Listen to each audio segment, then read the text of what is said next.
இந்த கல்வியாண்டில் மருத்துவ படிப்புகளில் இடம் கிடைத்த மாணவர்களில் அரசு பள்ளி மாணவர்கள் எண்ணிக்கை வெறும் 38 தான் என தெரிய வந்துள்ளது.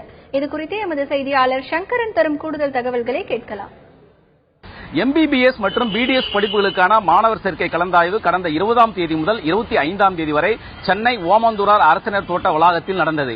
இந்த முதல் சுற்று கலந்தாய்வில் அதாவது MBBS மற்றும் பல் மருத்துவ படிப்புகள் சேர்த்து மொத்தம் 2863 இடங்கள் நிரப்பப்பட்டன.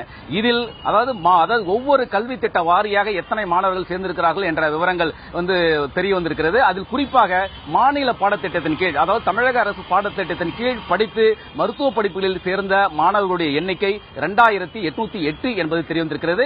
இதில் அரசு பள்ளிகளில் படித்த மாணவர்களுடைய எண்ணிக்கை 38. மீதமுள்ள 2770 மாணவர்களும் அதாவது தனியார் பள்ளிகளில் படித்த மாணவர்கள் என்பதும் குறிப்பாக மெட்ரிகுலேஷன் பள்ளிகளில் படித்த மாணவர்கள் என்பதும் இந்த தகவல் தெரிய வந்திருக்கிறது. இந்த ஒட்டுமொத்தமாக அதாவது 1 லட்சத்திற்கும் அதிகமான மாணவர்கள் தான் மெட்ரிகுலேஷன் பள்ளிகளில் படித்து இந்த 12ஆம் வகுப்பு தேர்வு எழுதினார்கள்.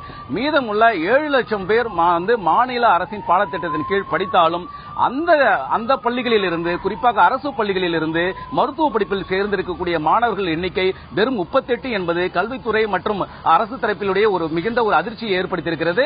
இருந்தாலும் கடந்த ஆண்டுகளுடன் ஒப்பிடும்போது இந்த எண்ணிக்கை சற்று ஓரளவு அதிகரித்திருக்கிறது என்று கூறலாம். அதாவது 2014ஆம் ஆண்டில் அரசு பள்ளிகளில் படித்த 12ஆம் வகுப்பு மாணவர்கள் மொத்தம் 25 பேர் மருத்துவ படிப்புகளில் சேர்ந்திருக்கிறார்கள். அதாவது கடந்த ஆண்டு 2015ஆம் ஆண்டில் இந்த எண்ணிக்கை 34ஆக இருந்திருக்கிறது.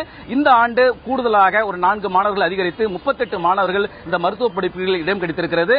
இது குறித்து நம்ம மருத்துவ கல்வி வட்டாரங்கள் கூறும்போது அதாவது அறிவியல் பாடங்களில் அரசு பள்ளி மாணவர்களுக்கு கூடுதல் கவனம் செலுத்தி அவர்களுக்கு மிக சிறப்பாக வகுப்புகள் எடுத்தால் வரக்கூடிய காலங்களில் அரசு பள்ளி மாணவர்களும் மிக அதிக அளவில் மருத்துவ படிப்புகளில் சேரக்கூடிய வாய்ப்பு கிடைக்கும் என்பது அவர்களுடைய கருத்தாக இருக்கிறது. தந்தி டிவி செய்திகளுக்காக ஒளிப்பதிவாளர் ராஜாவுடன் சங்கரன்.